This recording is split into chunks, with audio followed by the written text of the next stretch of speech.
Well, hey, Angel fans, and welcome back to Halo Territory with Mike DiGiovanna, former LA Times baseball writer and host of the show. Mark Trumbo, my regular co-host and former Angel slugger. And joining us today from ESPN, Alden Gonzalez. Thanks for coming on. How you doing today? Gentlemen, it is always an honor. Thank you for having me. We appreciate that, and we love the backwards cap. It's quite the foul territory The network home run derby look. just wasn't the same without you bringing the Gatorade and the towels and asking how those guys were they tired and how do they feel out there. I heard. I saw that viewership was down this year. The only Not explanation surprised. I could possibly have was that I was not there. Yeah, That has to be. Netflix would do well to retain you, at least for the Derby album. That's why I So come on this show. This is I why I'm here. appreciate Thank you, that. guys. All right, so a lot to talk about today. Mainly, we're going to talk about Mike Trout and his future in Anaheim, maybe out of Anaheim, most likely the former. We're going to talk about some trade rumors, but first, we have to talk about Monday night's debacle. You know, the Angels have lost some really tough games this year. They blew a 7-run lead, I think, in Sacramento to the A's. They blew a couple of 6-run leads and lost those games, but Monday night might have been the ugliest loss of the year. To recap, Angels had a 4-2 lead in the ninth over the Astros. Jose Fermin on the mound, first batter hit by pitch, pass ball, Christian Walker single, runners on first and third, no outs. Lucas Spence hits a double play grounder that goes under the glove of second baseman Vaughn Grissom for an error. Run scores 4-3. Christian Vasquez pops up a bunt attempt, and then Kurt Suzuki, the manager, summoned Sam Bachman from the bullpen. Now, third baseman Denzer Guzman made a really nice play on Jeremy Pena's slow roller and threw out the runner at home. Then, with 2 on, the Angels intentionally walk Yordan Alvarez to load the bases. Bachman nicks Isaac Paredes with a pitch in the elbow, barely hit him, forces him the tying run. He walks Lamont Wade Jr. to force him the go-ahead run, and then he boots a really easy comebacker to the mound by Altuve for an insurance run. The Astros win 6-4. Gentlemen, where do we even start with this game? I guess we have to start with what the heck was Grissom even doing in that game in the ninth?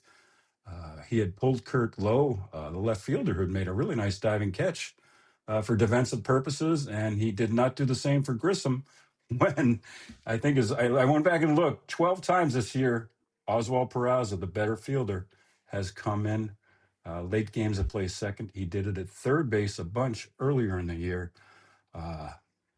Mark, Alden, what'd you make of that ninth inning? What was the worst transgression in your mind from the Angel skipper?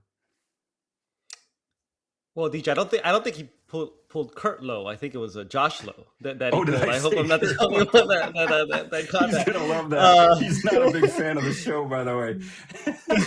I'm sure he's not. That's a great brain cramp, and we love Kirk, by the way. This is as painful a way to lose a baseball game as I can imagine. The ball under the legs on a double play ball, a backup slider that just nicks an elbow guard, a challenge 3-1 pitch that was like a millimeter away from the strike zone. And then I think the Astros tacked on an insurance run on like a dribbler from Altuve. Yeah, Like it was just like, yeah. it's I don't know the numbers. You guys probably do. But the Angels' record in 1 or 2 run games, and also when leading after 7 innings, and the amount of blown saves that they've had. Like, I've had people point to that as like maybe like some semblance of optimism about this team. That like, look, if you could just correct that part, this team is not as bad as you think. Look at their run differential compared to that of the A's and the Royals and some of the other really bad teams in baseball. I mean, obviously, this is not, even with the best bullpen, I don't think this is a playoff team. But it's just,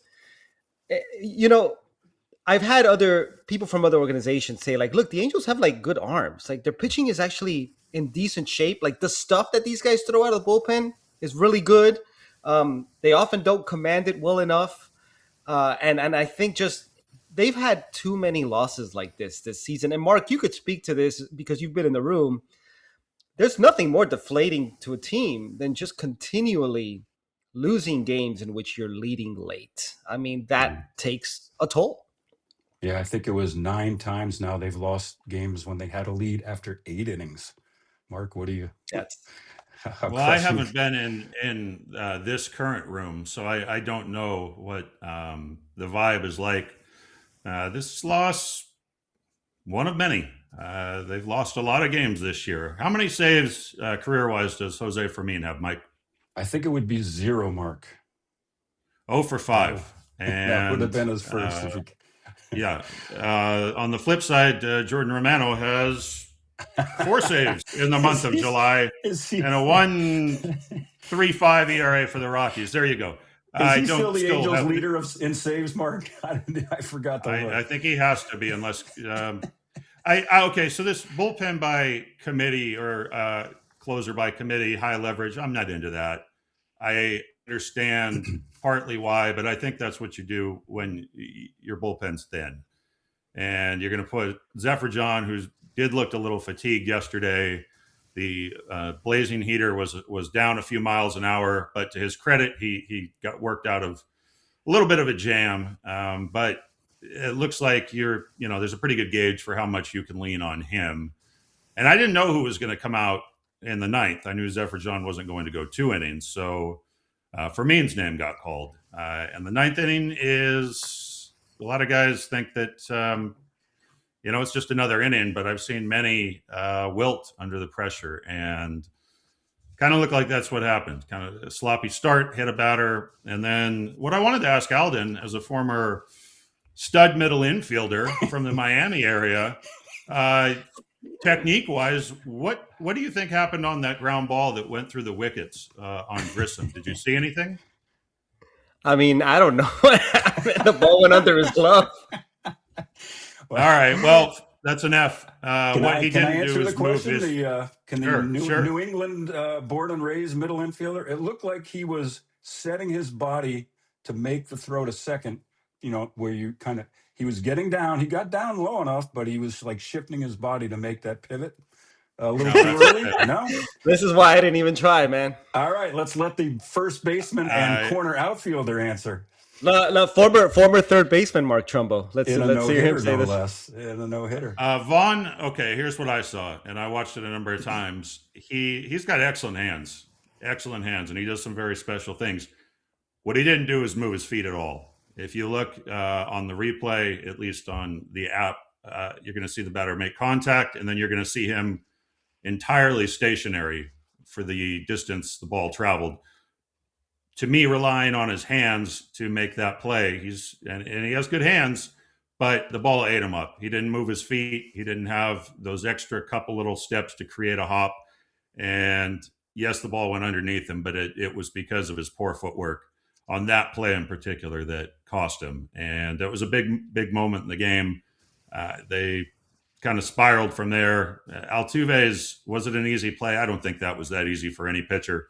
And Spockman, he's going to need to do a better job of slowing the game down.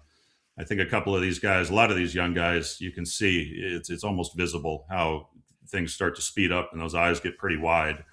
And why Peraza was not in that ball game, well, I don't know.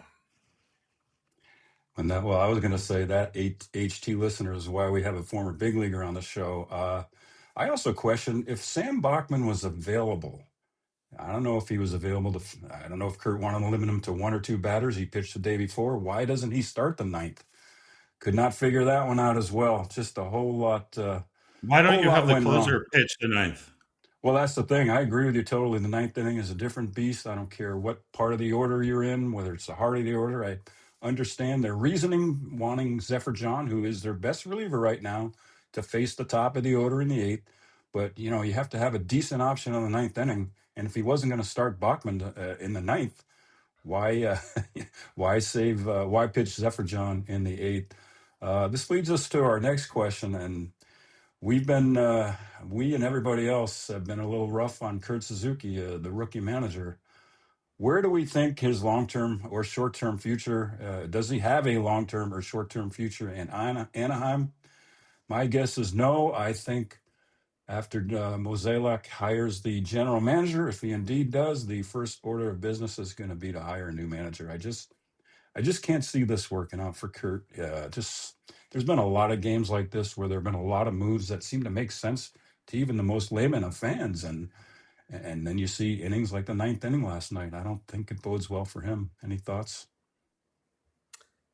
I mean, I'll jump in here. I mean, I think the death knell was when he signed a 1-year contract to be the Yeah, manager of the Angels. And then when you take that and you couple that with a new GM who's eventually going to come in, I mean, Deej, I think you're absolutely right. Like, first of all, like we see this historically. A new general manager is going to come in and they're going to want to hire their own manager and they're going to want to assemble their own coaching staff under that new manager. And look, I mean, I have not been watching Angels games as intently and as closely and as routinely as you guys have. But it seems to me from the outside that look, I think Kurt was put in a tough situation. I don't blame him for taking this job. Like, who wouldn't want an opportunity to be a major league manager? There are only sure. 30 of these jobs. But he went directly from the front office. Hadn't been too far removed from playing. Correct me if I'm wrong. He doesn't have any traditional major league coaching No, experience. he was managing And his kid's t-ball team, I think, or something like that. His yeah, youth team. and to jump into like having this sort of front office role where you're like quasi in baseball operations, but not fully in the weeds either. And then now you're commanding a room and you're trying to make these decisions on a day in and day out basis. Like, I'm sure it hasn't gone great. I wouldn't have expected it to go Yeah, great.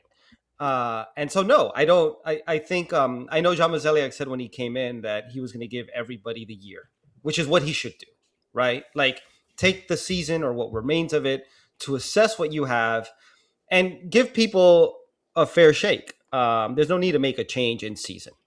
yeah, But no, I don't. I would be shocked if Kurt Suzuki were the manager of the Angels in 2027 and beyond. yeah. Mark?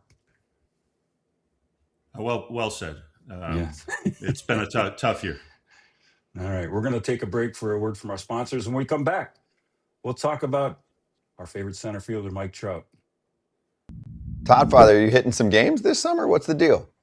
Oh, of course, and it's real simple. Scotty Braun, you know how it is. You go to SeatGeek and you can find any deal you want in any section you want. Even if the game's sold out, go to SeatGeek and you'll find something that you love, affordable for your family that you can enjoy anywhere, anytime, at any ballpark and stadium you want. Enjoy it. It's the best opportunity to go see a beautiful game of baseball. And that's the thing. You can be so last minute. SeatGeek is the official ticket marketplace of Major League Baseball. They have you covered for all of your baseball ticket needs the entire summer. They also have over 70,000 events on SeatGeek. That includes concerts, festivals, all kinds of sporting events. So go check it out right now, FT fam. The code is Territory10 for 10% off your next set of MLB tickets at SeatGeek. That's 10% off with promo code Territory10. Make sure you click the link in the description to download the app, and then the code automatically is added to your account so you can use it later. And welcome back to Halo Territory with Alden Gonzalez, Mark Trumbo, and Mike DiGiovanna. Well, this next topic was somewhat inspired by a question I got on X the other day. And we've talked about this in the show before, but it's kind of a basic question. My question is why Mike Trout doesn't just tap out already, demand a trade. No one would criticize him for a second. I don't know what this tweet just kind of resonated with me for some reason. And I just thought with three guys on the show, we have Mark Trumbo, a former teammate of Mike Trout. We have Alden Gonzalez and myself, who were Angels beat writers during Trout's rookie year of 2012. We've known him for his entire 15-year career in Anaheim. We both have been to his hometown of Millville, New Jersey, know his parents well. So we're just trying to figure out, Mike Trout obviously has a no-trade clause, so he controls whether he stays or goes. I believe it's $142 million left on his contract, 4 more years. The Angels are well on their way to their 11th straight losing season. Why doesn't this guy just ask out? Mark, you want to take Alden? that first, or should I? This is why you're on the show, sir. Look, I started asking a lot of other front office executives about Mike Trout. I want to say I'm going to get the timing of this wrong because I don't remember exactly when it was that John Mozeliak came in, but around June. Yeah, early June. And asking people who know Mike Trout pretty well about the situation, and you would hear sort of differing accounts. One was the one that you hear the most often, which is that, look, Mike Trout has given zero indication that he wants to leave. He's loyal. He wants to stay here, and criticize that all you want. It's what he wants. He has no desire to leave. I did hear from others that they could sense, and maybe if they didn't hear this directly, they could kind of sense like he understands that he's getting later in his career. He's not going to get many more opportunities to try to win. It obviously hasn't been going well. And he's starting to soften on maybe being more open to going somewhere else. But then I also, you coupled that with the fact that we are entering a trade market, and it looked like it then, and especially looks like it now, where there's a lot of teams that need right-handed bats. There's no right-handed hitting offense available, mostly because right-handed hitting is down throughout the game. I mean, look at what the Nationals got for Curtis Mead just recently. Got a really young mid-rotation starter for a guy who's about to be a free agent. That's the price of right-handed hitting offense. And when you look at the fact that, like, the Yankees with Aaron Judge and his rib situation, the Phillies losing Adolis Garcia for the year, I thought, man, those are two really good fits for Mike Trout. Teams that are close to his hometown, teams with the payroll flexibility to take this on. Maybe this is the year that this could happen. And then Perry Manassian is fired. John Mozeliak comes in. And I haven't heard Mike Trout's name mentioned, not even one time. And for whatever that's worth, right? Like, maybe other people have. I have not. His name does not come up. I think at least part of the reason for this, outside of maybe his own proclivities, is that this is a big lift. This is a very heavy lift, especially one to take on for somebody who just got here and to figure this out in a week. And if we're talking just about him being traded before the trade deadline, think about everything that needs to fall into place here. It needs to be, number one, it's 142 million Deej after this season. Yeah. It's 160 million if you prorate the rest of this year. Yeah. I've asked around, like, how much do the Angels need to absorb of that in order to get a decent return? The number I got back was like 60, 70 million dollars. Okay. Yeah, that's not nothing. Half. Yeah. That's not nothing to give up the guy who's going to go in the Hall of Fame in your cap. Okay. Yeah. Number two is, like, Mike Trout needs to be willing to obviously exercise his no trade clause. Does he want to go to Philly? I'm sure you guys have talked about this before. There are people who said before, like, maybe he doesn't want to play in Philadelphia. Like, that's a lot. You know, it's not the greatest fan base if you're not doing well. Does he want? I don't know. He's never told me this personally. I should state that. But also, Artie has got to be willing to do this. I have heard that because Mike Trout has been so loyal, that Artie would do this for him if Mike Trout were hell-bent on getting traded. And I don't know that he's there yet. And if there are conversations going on behind the scenes that I don't know about, maybe that's possible. I don't think he's there. I wonder if maybe this is an off-season thing, especially once, number one, we learn more about what the Angels' direction is, and we're going to know a lot more about that in a week. A week from today, we will know a lot more about the Angels' direction than we do right now.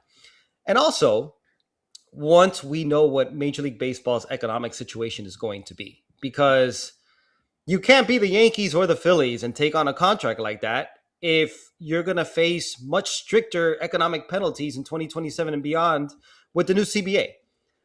So it might even still be a stretch for this offseason, but I think definitely now this is far more an offseason thing than it is a trade deadline thing. It's not happening. I agree with Alden that I do believe if Mike were to force Artie's hands, I think there would be, Artie would agree to at least try to move him. Mark, has Mike Trout grown too comfortable in Anaheim and Orange County? Is that one of the factors involved in this whole thing?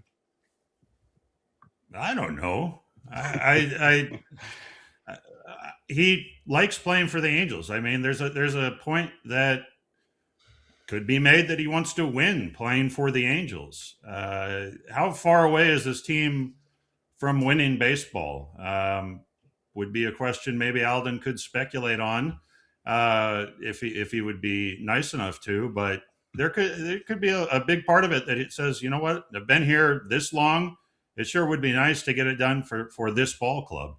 Right now, it's not a pretty picture, and it could get very much worse. Yeah. Could have worded that better, but if they move more pieces, if they move starting pitching that we keep hearing about, I'm sure there's 8 rumors while we've been doing this show about teams interested in Reed Detmers and Jose Soriano. We'll see if they do anything with them. The returns for young prospects, we covered that last time. It's a gamble. It's a big gamble. But prospect capital is also valuable. I don't know if they're going to have a season next year. That might factor in too. And some guys, living here is very comfortable in what you're talking about. Being on a losing ball club that might lose 100 games is very uncomfortable. Makes for a very long season. When you're out of it when was this team really out of contention, Mike? Mid-April. Or are they out of it? It's the way the AL West looks, a bunch of hot garbage. The AL West refuses to leave them behind. Mark, can you answer a question for me? And I asked this not specifically for Mike Trout, but in general. People always, and fine, okay, it's a very Mike Trout geared, but people often talk about, like, he lives in wherever. I don't know if he lives in Newport Beach or Laguna Beach or somewhere. But I'm sure. I'm not. I'm sure. I'm sure he lives somewhere very nice, and I'm sure it's by the water. But like when you're in a major league schedule, especially when you are Mike Trout, who has your off-season home in South Jersey, you built this incredible estate, and then during the season you're traveling all the time. When you're home, you're at the ballpark, you get some random off days at home, and then in the offseason, you're gone. How much does that really matter? Like, I'm sure waking up every day and it's sunny out is very nice, but like, is that really a factor? Like, it's not as if his kids go to school here. I'm sure his kids are homeschooled. Like, how much does that actually matter, right? Like, I feel like when you're in the grind of a major league schedule and you live elsewhere in the offseason, location doesn't really matter that much. Am I wrong? You are. Okay. It does matter. It matters a lot. I mean, these are things that factor in. Like the Blue Jays, for example. How were they able to attract more talent to sign there? They were having a hard time doing it. They made some huge upgrades, more money, but what did they do? Okay, but you're talking about like infrastructure, facilities. That's not city. The family area. Yeah, that's different though. It's not that different because that's what the Dodgers excel at that. I'm talking about city as well. I'm talking about neighborhood. That's what I'm not talking about ballpark, I'm not gonna. I played in one team that maybe not the nicest downtown. You can piece that together if you want. It does matter. Driving, on PCH or having somebody forcing themselves on you to wash your windows with a squeegee. I mean, a East Coast thing, but it does matter. And I don't know. It's nice to hear that Artie would. I don't know if Trout could force his hand necessarily. Artie still owns this ball club, and it would be his choice if he wanted to make something happen and eat some money. I mean, he's had to eat some money before, this year included, guy in Houston. But it's just a tough deal. I don't see him going anywhere. And partly, too, he wants to play center field. I can't get off of that fact. He thinks that's best for his health and his career. And not all these teams would probably be as apt to have him out there every day if you're looking at the analytics and some of those things. Yeah. Hey, I might be wrong, but isn't it supposed to be always sunny in Philadelphia? Did I miss that? Last question regarding Trout. It's been 12 years since he played in a playoff game, and it wasn't a good experience. The Angels were swept by the Royals in 2014. I think Mike did hit a home run in that series, but I think he went 1 for 12. How do we think Mike would respond if all of a sudden he was traded to a contender and thrust into October baseball? I personally think it would invigorate his career. I think he needs it for his career. I totally get what Mark's saying about being comfortable, but my goodness, it's been 11 straight losing seasons here. How comfortable is that? It seems like all of baseball, or a good portion of baseball, maybe a certain segment of Angel fans would disagree, is really rooting for Mike Trout to go to a contending team, whether it's the Dodgers, the Yankees, the Phillies, even the Rays. That's probably not going to happen, but they want to see Mike Trout play in October, and I think he turns 35 in August. What does he have left? I think whatever Mike Trout has left, he needs something to stimulate that. And I think October baseball is the only cure. What do you guys think? I do. One thing I know about Mike Trout, and a lot of people who've been around him a lot say is like he's very polite. Not necessarily like he's a pleaser, but he's just he wants to do right by people. And I say this like with the highest compliment. And I do wonder if like there's still a part of him that thinks that he would get criticized and he would hurt a lot of fans if he opted out. And he's talked before about how he doesn't want to take the easy way out. And, you know, Mark, you alluded to this earlier about like he wants to win with the Angels. And I do, and this is just me speculating. I wonder how much of this is like fear of the public perception and maybe him not realizing what I believe to be true, which is that if he exercised his no trade clause and went to a contender, I don't think there is a single Angels fan who would fault him for that. And I think you're right. Like I think people would be happy for him. Yeah. And it goes back to what I said about Artie. He has shown his loyalty to this organization. He has signed 2 extensions here. He has battled so many injuries, and he has just toughed it out with bad team after bad team after bad team. He went, and I think this was like a nice sort of bookend, if it ends up being a bookend to his time with the Angels, to go back, be an all-star, play in the all-star game in Philadelphia in an Angels uniform, right? Like, I wonder if Mike doesn't fully grasp the fact that he has carte blanche. He can leave. He will still be beloved. There's nobody who's going to be angry at him, and maybe he doesn't see that. Just me speculating. Yeah. What do you think, Mark? How would Mike Trout look on that October stage? I think that, well, I don't know. I'm not good with speculating. I'd like to say that he'd contribute in a big way for a team that could use a guy with Hall of Fame credentials.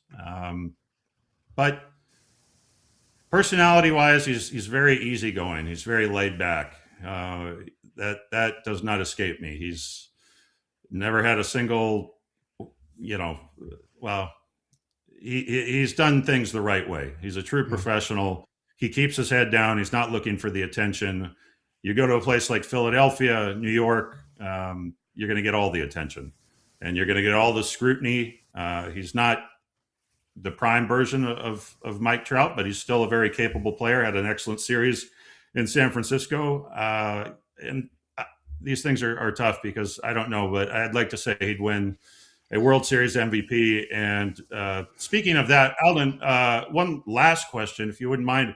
Did the Angels somewhat dodge a bullet with the phenomenal two-way player across town? Is this knee? Seems like he's got a bulky knee, and he's not making his starts on the mound. What's going on there? Yeah, as everybody always says, like the good thing the Angels didn't bring back Shohei Ohtani, because that would have been just can you imagine where this franchise would have been? No, I think it was talked about a lot early in the year, and I think it's very relevant. Shohei Ohtani is trying to be a two-way player for the first time in 3 years, and what has happened in that 3-year stretch is that he became 32 years old, and a 32-year-old versus a 28-year-old. Even that short a difference, their body doesn't respond the same way. And it's a problem to me. Like the Dodgers perpetually slow play their pitchers because for them, it's all about October. And you've seen this with Blake Snell and Tyler Glass now. And when Shohei Ohtani first sort of took a break from pitching, he was scratched from his from his first start after the All-Star break because of the knee. I thought, okay, they're slow playing him. They want to keep his innings down. It's their way to tell him, look, you're not going to contend for the Cy Young Award. It doesn't matter. You're going to pitch in October. But then he throws a bullpen session in Philadelphia and his knee doesn't respond well. And all of a sudden he's got to back off again. And that's where like red flags go off in my head. Maybe they're being cautious. He says it doesn't affect his hitting, but he hasn't been hitting well. And it just, I think when we watch him do this, we can take this for granted. There's a reason why nobody's done this since Babe Ruth. It's very hard. And it's very hard when you're 32 years old to juggle both things. Things come up all the time. And if any one thing comes up, it interrupts the entire operation. and that's what we're navigating right now. Big difference with the Dodgers as compared to the Angels, though. The Angels let him do whatever he wanted to do. And the Dodgers give him more leeway than they do other players. Don't get me wrong. But it's very clear that the Dodgers have stepped in and told him, hey, you need to back off here. You need to back off there. You need to take more days off. He doesn't want them, but he's had to. And they've at least gotten him to come around on that stuff. All right, we're going to take one more quick break, and we'll be right back with some trade deadline talk. We are 1 week away from the trade deadline, and this is another comment I got on X, and it's quick and it says a lot. Interesting times in Anaheim this week could reshape the future of the ball club. Well, we've heard a lot of Angels trade rumors involving Zach Neto, Jose Soriano, Reed Detmers, all the other guys who were on expiring contracts. Guys, how active do we feel like the Angels are going to be? How different will this team look in 1 week? I think it's very simple. I think if other teams meet the demands that John Mozeliak has for certain players, those guys will move. And if they don't, those guys will not. What those demands are specifically, I don't know. I think it's interesting. You talk to Cardinals people. John Mozeliak was obviously the head of their baseball operations department for a long time. John Mozeliak was known in positive and negative ways to be very, very conservative in his time with the Cardinals. Dealing controllable players, making risky trades was just not something that he did. But I've heard since he got to the Angels that like he's very open to listening on their guys for a couple of reasons. Number one, these are not his guys. He didn't draft them. He didn't develop them. He has no ties to them whatsoever. And number two, he acknowledges that this team is far away and that this team needs to make changes. I think to answer the question more directly, I think one of Soriano and Detmers goes. I would be surprised if one of them is not traded. Do both of them go? I'm not sure. The big question, and I'm not, revealing anything new here. The big question for me is, does Zach Neto go? I think that's going to be the big one. Obviously, he's going to yield the biggest return when you think about a premium position, a guy who's controllable. I think it's through 2030. You guys can correct me if I'm wrong, but that's a lot of control for that guy. A right-handed bat. We talked earlier about how much of a premium right-handed hitters are going to be at this deadline. I think the demand is going to be very high. I don't know if somebody's going to meet it. But if somebody does, I think he will move. But I think just more big picture with this organization, I should state one other thing. How involved is Artie Moreno going to be? At the end of the day, Artie Moreno's still going to have to sign off on these trades. Is Artie Moreno going to be okay with ultimately trading Zach Neto and doing a bigger sort of tear down of this team? I thought it was interesting that Mozeliak said that he doesn't believe the Angels have to rebuild. That's the mindset that got this team in so much trouble. That's why they're here. That's why it's been 12 years since they made the playoffs, because every July they try to position themselves to win the following year when they're not close at all. And I think you have to take a big picture look at this team and think, okay, we're not extending Zach Neto. All right. They would have already if they were going to. They're not going to do that. It doesn't look like they're going to extend Reed Detmers and Jose Soriano or Joe Adell, who's going to be a free agent after next year. Right. Or Logan O'Hoppe, who clearly the catching has not been working out. So if those guys are not part of the future, if these guys that were highly touted for so long by Perry Manassian as being the emerging core is not going to be there by the time you're competitive, and I don't think they will be, because I don't think the Angels are close enough that these guys would still be controllable, you have to part ways with them, okay? All of them. If it's not now, it's in the offseason. But this organization, for the first time in a long time, needs to take a really hard look at itself, okay, and be willing to absorb bad seasons for a couple of years to reposition itself to be a true contender, because they've already had to absorb this even without taking the steps to make themselves better in the future. And this has to be the time. Like, you brought in somebody from the outside. You did this clearly because you wanted someone to have fresh eyes on this organization. This is just my opinion. Go all the way, right? Like, if not this trade deadline, I understand some deals are easier to make in the offseason, but it's time for this organization to take a really hard look at itself and make some bold moves for the future. Yeah, I'm going to give my input and give Mark the last word on this topic. I agree with Alden. I think one of the pitchers is definitely going. I think it's going to be Soriano, just that left-handed. I think Detmer's at this point, his upside looks a little higher. Might be worth keeping him to build your rotation around.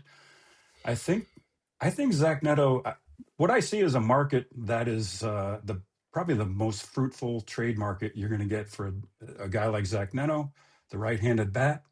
I just feel like the Angels are soured on this kid a little, and we've been hard on him on this show, probably for the same reasons the Angels are starting to sour on him. This could be the time they get the most for him, and if they wanted to lock him up, I agree they would have done that in spring training, or at least tried. It does not appear that was the case. And anybody else, if they can get anything decent for any, whether it's Joe Adell, Jorge Soler, any of these guys, I think they're going to go for it. We talked on our last show about Zephyr John, another guy who might actually get you two pretty good prospects right now. It'll be really interesting to see if he stays or goes. And we're going to leave the last word for Mark Trumbo, the trade deadline expert. Anything but. I did see somebody is checking in on Rafi Devers. That could be the Angels. Oh boy, he had a nice weekend up in San Francisco.